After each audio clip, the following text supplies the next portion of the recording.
अस्सलाम वालेकुम।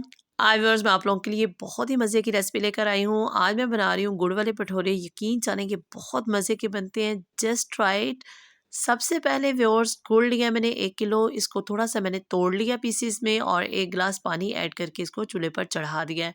अब इसको इतना कुक करना है कि ये अच्छे से मेल्ट हो जाए और इस तरह से लिक्विड फॉर्म में आ जाए। अब जब इस तरह से ये मेल्ट हो जाएगा देन आपने इसको बहुत अच्छे से स्टेन करना है। गुड़ को आप चावलों में इस्तेमाल करें, पिन्नियों में इस्तेमाल करें या फिर आप भटूरों के लिए इस्तेमाल करें। आप इसको लाज़मी से स्टेन करें इस तरह से। बस थोड़ा-सा पानी ठंडा करने के बाद जो है इसको आटे में थोड़ा-थोड़ा सा ऐड करेंगे और अच्छे से गूँध लेंगे। जो गेहूँ का आटा है व्यूअर्स वो मैंने 1 किलो लिया। 1 किलो ही मैंने गुड़ लिया और 1 किलो ही मैंने गेहूँ का आटा लिया।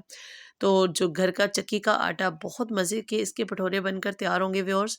तो आप चाहें तो इसके लिए थोड़ा आटे की रेशो को ज़्यादा कर सकते हैं। आप 1.5 किलो भी ले सकते हैं 1 किलो के हिसाब से। अगर आप 1 किलो गुड़ लेते हैं, आप अपने टेस्ट के लिहाज से इसको जो है वो आटे की रेशो और जो गुड़ की है उसको एडजस्ट कर सकते हैं। अगर आपको बहुत मीठा पसंद है तो आप 1 किलो गुड़ और 1 किलो ही आटा लें। इसको गूँथने के लिए व्यूअर्स आपने बहुत एहतियात बरतनी है। अच्छे से आपने इसको मिक्स अप करना है ताकि इसकी गुठलियाँ ना बने, क्योंकि जो गुड़ वाला पानी है वो नीम गर्म होगा, देन आपने इसमें ऐड करना है। अगर वो ठंडा हो जाएगा तो फिर वो इसमें मिक्स अप नहीं होगा अच्छे से। अब व्यूअर्स इसमें मीठा सोडा ऐड कर दूँगी 1 चम्मच भरकर और इसके साथ इसमें तकरीबन चौथाई चम्मच के करीब आपने नमक ऐड करना है। नमक आप लाज़मी से ऐड कीजिएगा, इससे जो है वो फ्लेवर बहुत अच्छा आता है। जब आप गुड़ के साथ थोड़ा-सा नमक ऐड करते हैं तो बहुत ज़बरदस्त सा फ्लेवर आएगा।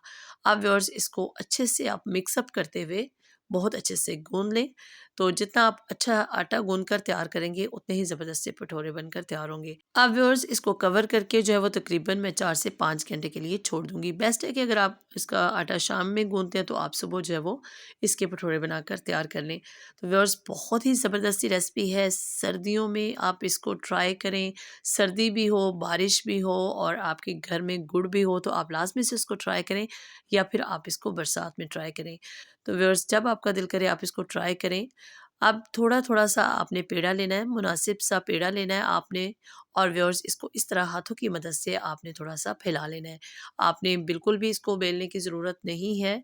आप अपने हाथों को ऑयल से ग्रीस कर लें या फिर आप जो है वो खुश्क आटा भी यूज़ कर सकते हैं, उससे भी बहुत क्रिस्पी से बनेंगे। तो मैंने जस्ट इसको हाथ की मदद से थोड़ा-सा फैला लिया और गरम ऑयल में इसको आपने फ्राई कर लेना है। बहुत मज़े की रेसिपी है, आप लाज़मी से ट्राई कीजिएगा। चैनल पर पहली बार आए हैं व्यूअर्स तो लाज़मी से सब्सक्राइब कर लीजिएगा। वीडियो अच्छी लगे तो इसे लाइक कीजिएगा और अपने फ्रेंड्स एंड फैमिली में लाज़मी से शेयर कीजिएगा। अपनी दुआओं में याद रखिएगा, अपना बहुत सारा ख़्याल रखिएगा। अल्लाह हाफ़िज़।